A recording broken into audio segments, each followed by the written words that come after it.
शिवपुरी में 13 साल की एक बच्ची की दर्दनाक मौत हो गई। उत्सवी कुछ और बच्चों के साथ अपनी सोसाइटी में खेल रही थी। खेलते खेलते बच्ची का पैर सीवरेज टैंक के ढक्कन पर पड़ा और वो सीधे नीचे जा गिरी। बच्ची को बचाया नहीं जा सका। जिस ढक्कन पर उत्सवी का पैर पड़ा उसमें पूरी तरह से जंग लगी थी। कमजोर ढक्कन कागज की तरह फट गया और बच्ची की मौत हो गई। देखिए रिपोर्ट।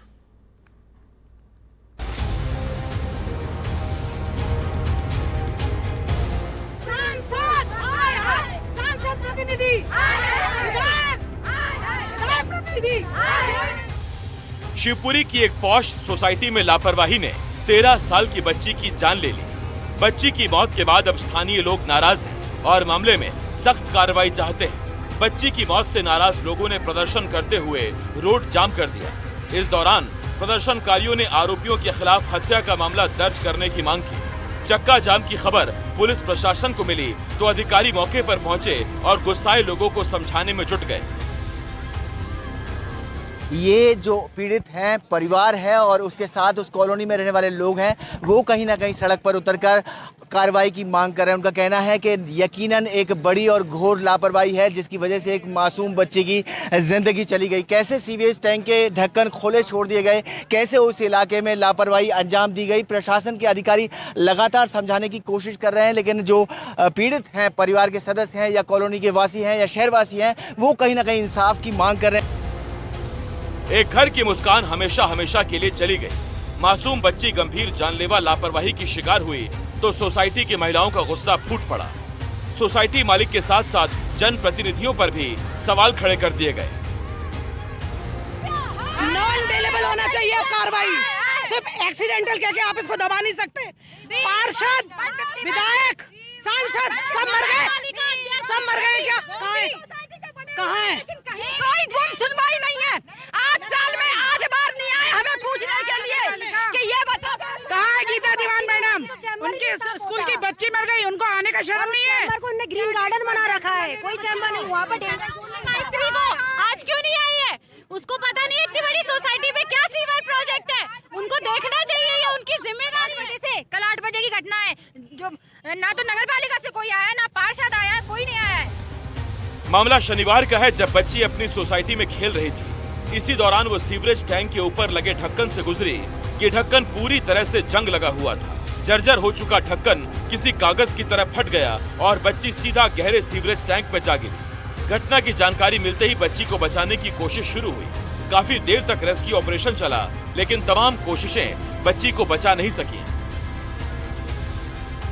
एक बच्ची खेलते खेलते इस सेप्टिक टैंक में समा गई और इस सेप्टिक टैंक में अभी इस समय आपको ये पटिया ढकी हुई मिल रही है, लेकिन उस समय अगर हम आपसे बात करें तो उस समय इस सेप्टिक टैंक पर ये ढक्कन था और ये ढक्कन पर बच्ची जैसे ही आई तो इसकी स्थिति क्या है आप अपने आप स्क्रीन पर देख लीजिए और समझ लीजिए कि कैसे जो है इस ढक्कन पर आने के बाद वो बच्ची यहाँ पूरी तरह से इसमें समा गई और उसे जब बचाने की कोशिश की गई तो 4 घंटे का रेस्क्यू किया गया, तब जाकर के बच्ची मिली, लेकिन बच्ची की जिंदगी को नहीं बचाया जा सका। बच्ची की मौत के बाद से परिजनों का रो रो कर बुरा हाल है। जब बच्ची सीवरेज टैंक में गिरी उसके साथ 3-4 बच्चे और थे। एक बच्ची ने उसका हाथ भी पकड़ा, लेकिन वो बच्ची उतना वजन सह नहीं पाई और उसका हाथ छूट गया। जी कितने बच्चे खेल रहे थे आप साथ में? जी जी, कैसे दीदी कैसे गिरी? दीदी देखो वो जो है ना उसमें वो खड़ी हो गई थी। ओके। तो उसके बाद वो ऐसे करके गिर गई। उसमें गिर गई जी। उसके बाद मैंने ऐसे हाथ दिया तो मैंने ऐसे पकड़ लिया। ओके। उसके बाद मैंने पता है ऐसे चिल्लाया तो जब ये 3BHK से दौड़ के आए तब तक मेरा हाथ छूट गया, मैंने खींच नहीं पा रही। इस घटना को भले ही हादसा बताने की कोशिश हो रही हो, लेकिन ये जानलेवा लापरवाही महज हादसा नहीं हो सकती। अब देखना ये है कि एक घर की रौनक हमेशा हमेशा के लिए छीन लेने वाले लोगों को कब और क्या सजा मिलती है। एनडीटीवी के लिए शिवपुरी से अतुल गौड़ की रिपोर्ट।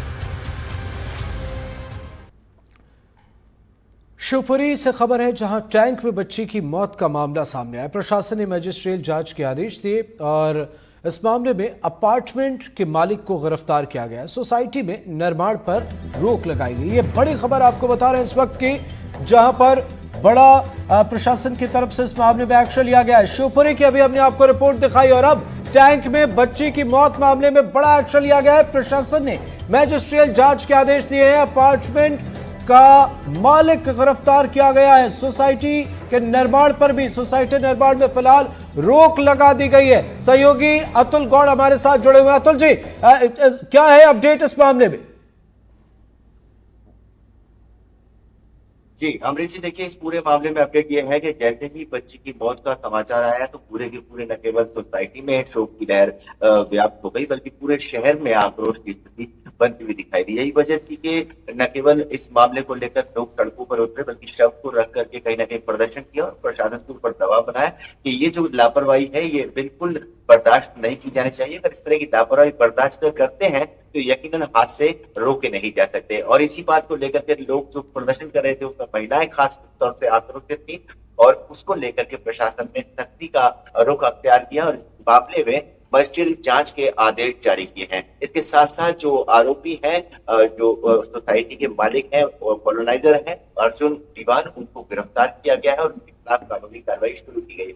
इसके अलावा जिस तरह की वहां पर निर्माण चल रहे थे उन निर्माणों को भी तात्कालिक रूप से प्रतिबंधित किया गया और पूरे मामले की जांच करने के आदेश इसलिए दिए गए।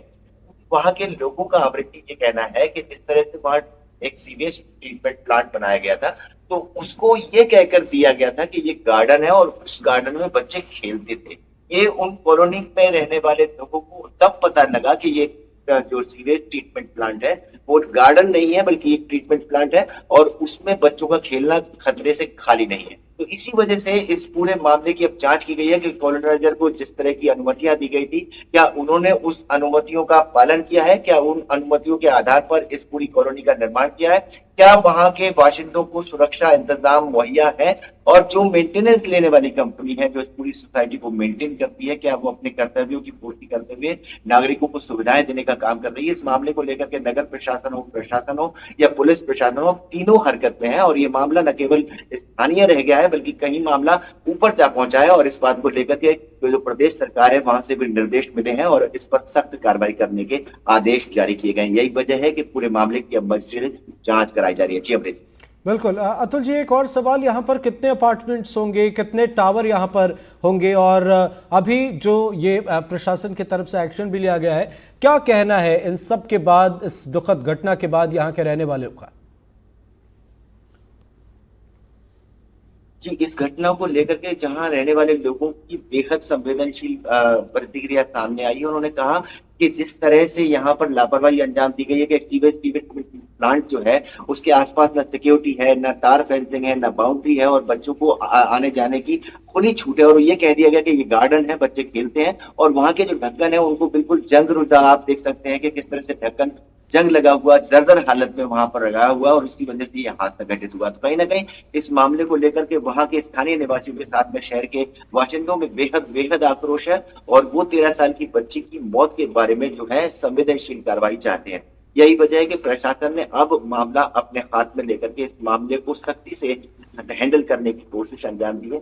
इसमें अगर अपार्टमेंट्स की बात की जाए तो तकरीबन 500 परिवार हैं जो वहां रहते हैं और उन 500 परिवारों की सुरक्षा को लेकर के, उनकी सुविधाओं को लेकर के बड़े सवाल खड़े हुए हैं और कॉलोनाइजर पर यह आरोप है कि उन्होंने जिस तरह की अनुमतियां रेरा कानून के तहत नगर पालिका प्रशासन या टाउनशिप अथॉरिटी से लेने की कोशिश की, क्या उनको धरातल पर उतारा है, क्या उनके अनुरूप उन्होंने कॉलोनी का निर्माण किया है, इस बात को लेकर के अब पूरी तरह से मामला बारीकी से जांच कर लिया गया है। यही वजह है कि उनके जो अभी निर्माण कार्य हैं उनको प्रतिबंधित कर दिया गया है और पूरे कैंपस को सील करके मजिस्ट्रियल जांच के आदेश दिए गए हैं और पूरा पता लगाने की कोशिश की जा रही है कि जो गार्डन की जगह थी उसको आपने फ्लैट बना करके, बिल्डिंग बना करके, अपार्टमेंट बना करके बेच दिया और जो आपके पास अलग जगह थी उसको आपने सीवेज ट्रीटमेंट प्लांट का बना करके गार्डन कहकर लोगों को दे दिया। तो ये जो गंभीर लापरवाही है इसमें अगर हम बात करें तो कॉलोनाइजर तो शामिल है ही है, लेकिन बिना प्रशासन की मिली भगत के ये संभव नहीं हो पाता। बिल्कुल कई सवाल भी खड़े हो रहे हैं, आपने सर बनाए रखे हैं तो आगे भी आपसे अपडेट लेंगे। फिलहाल बहुत बहुत शुक्रिया आपका इन तमाम अपडेट्स के लिए। सबसे पहला तो ये है कि एडीएम इसकी मजिस्ट्रियल इंक्वायरी करेंगे, साथ ही साथ वो इस चीज़ को भी देखेंगे जैसा जो उन्होंने बताया कि बात पहले भी लाई, इसके बावजूद भी नहीं किया। तो उसमें जो भी जिम्मेदार है सबको इसमें बुक किए जाने चाहिए। अभी कल मुकदमा तो कायम हुए हैं और इसके साथ ही साथ जो कॉलोनी के अनियमितता की भी बात कही गई है वो हम अलग से भी जांच कराएंगे कि जो पार्क है जो जिन चीजों के लिए वो चीज चिन्हित है उसी के लिए उपयोग। FIR तो अभी एक के खिलाफ हुई है, लेकिन जो जितने लोग हैं और जो भी है सभी के सभी जो 106 BNS में बता रहे हैं कि उसमें हुआ है, तो जो भी है उसमें जिम्मेदार उन सब के खिलाफ हम करेंगे, ये सुनिश्चित कराना मेरा काम है।